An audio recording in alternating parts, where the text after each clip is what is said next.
नमस्कार जी, मैं रिपोर्टर दीपक यादव। आओ तो लोगों से कुछ पूछते हैं।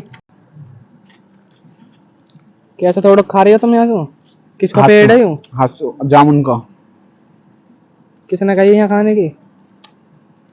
पेड़ तो बूझी तुमने। तू पंच लगाया हमने। पेड़ से बूझी खाने को। तो पंच है तू। देखिए बाहर है बंदर जहाँ जामुन खा रहे हैं। देखो देख सकते हैं जैसा कि आप शिकल पे जुम मारे पे। कैमरामैन को नहीं मिल रहे तुम्हारे। देखो ये सबसे बड़ा दल्ला, देखो कितनी खा रहा हो। देखो इसके हाथ में, इसके हाथ ये आपने क्यों तोड़ी है खाने को? है बेकार ना हो जाते। एक दिए या ले लो, पीछे बढ़ जाओ, कच्चे चेक कर दो। ना ना ना है, चलो मैंने मान ना आया तो खा ली।